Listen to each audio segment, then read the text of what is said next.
இன்னைக்கு பேப்பர்ல போட்டிருக்கான். இன்னைக்கு மாலை முரசுல, இன்னைக்கு மாலை மலர் பேப்பர்ல மேலும் ஒரு தீவிரவாதி கைது. கோயம்புத்தூரை சேர்ந்தவன் கேரளாவில் ஒளிஞ்சு கிடந்தா நாங்க போய் பிடிச்சிட்டு வந்துட்டோம். என்னடா அது, பிடிச்சிட்டு வந்துட்ட, சரி என்கொயரி புடி, விசாரணை நடத்து. தீவிரவாதிங்கிற யாரா தீவிரவாதி? யாரு தீவிரவாதி? மேலும் ஒரு தீவிரவாதி கைது. இது மாதிரி எத்தனை தீவிரவாதிகள் நம்மள படம் போட்டிருப்பான், எத்தனை தீவிரவாதிகளை நம்மள படம் போட்டிருப்பான். தமிழ்நாட்டில் 10 வருஷத்துக்கு முன்னால எத்தனை தீவிரவாதிகளை நம்ம பத்திரிகையில படிச்சிருப்போம், முஸ்லீம் தீவிரவாதிகளை. இன்னைக்கு முஸ்லீம் தீவிரவாதிகள் பூரா அவங்க தொழில வியாபாரத்தில் இருக்கிறாங்க. அப்பாவிகள் என விடுதலை செய்யப்பட்டு நூற்றுக்கணக்கானவர்கள் நம்மளால ஆதாரம் காட்ட முடியும். நூற்றுக்கணக்கான. இன்னைக்கு குணவடி அணிப்பா நம்முடைய துணைத் தலைவர் 13 வருஷம் உள்ள இருந்துட்டு குற்றம் செய்யாதவர் வெளியே வந்திருக்காரு. எத்தனை பேர், நூற்றுக்கணக்கானவர்களை நம்ம காட்ட முடியும். அப்படி முஸ்லிம்களை உணர்வு ரீதியாக, சமுதாய ரீதியாக ஒரு விழிப்புணர்வு அடைகிறத ஒடுக்கிறதுக்கு இது மாதிரி சூழ்நிலைகளை எல்லாம் கொண்டு வர்றாங்க. இது மாதிரி தீவிரவாதி பட்டம் சூட்டுறாங்க. செஞ்சிருப்பாங்க. கோயம்புத்தூர்காரன் தானே, மேலப்பாளையத்துக்காரன் தானே, கோயம்புத்தூர்காரன் தானே, குண்டு வச்சிருப்பான், செஞ்சிருப்பான், தொடர்பு இருந்தாலும் இருக்கு. இது உளவுத்துறையை இந்த மாதிரி பரப்பி விட்டு முஸ்லீம் சமூகம் மத்தியிலேயே ஒரு சூழ்நிலையை உருவாக்கலாம்.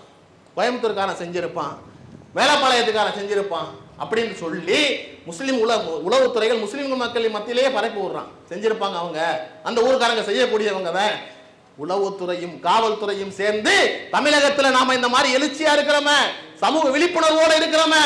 இன்னைக்கு தமிழ்நாட்டில் வட மாநிலங்களை விட நம்முடைய தென் மாநிலங்கள்ல, குறிப்பா தமிழ்நாட்டில் முஸ்லீம் சமூகம் ஒரு விழிப்போடு இருக்குது. முஸ்லீம் சமூகம் ஒரு விழிப்போடு இருக்குதுங்க. 1955 பறிக்கப்பட்ட இடஒதுக்கீடு எப்படி 2007 மீட்டோம், 1955 பறிக்கப்பட்ட இடஒதுக்கீடை இன்னைக்கு முஸ்லீம் சமூகம் விழிப்புணர்வு தமுக மூலமாக விழிப்புணர்வு அடைஞ்சு 2007 மீட்டிருக்கிறோம் சொன்னா எவ்வளவு பெரிய விழிப்புணர்வு இந்த சமுதாயம் அடைந்திருக்கிறது என்பதை உணர வேண்டும். அப்படிப்பட்ட விழிப்புணர்வை மங்க செய்ய வேண்டும்ங்கிறதுனால, முஸ்லீம் சமூகத்தை மேலும் மேலும் ஒடுக்கணுங்கிறதுனால தீவிரவாதிக்கு முத்திரை குத்தி இன்னைக்கு காவல்துறை துன்புறுத்திக்கிட்டு இருக்குது. அந்த காவல்துறை விரைவில் அதற்கான பலனை அனுபவிப்பாங்க. இந்த சமுதாயம் இனிமேலும் மேலும் விழிப்பாக இருக்கணும். சமுதாயம் மேலும் மேலும் விழிப்புணர்வு அடைய வேண்டும். இன்னைக்கு ஜூலை 6ஆம் தேதி நம்முடைய ஒற்றுமையை காட்ட வேண்டிய நாள். தமிழ்நாட்டில் நாங்க தான் சொல்ல வேண்டிய நாள். சமுதாயம் ஒன்று திரண்டது என்று சொல்ல வேண்டிய நாள்.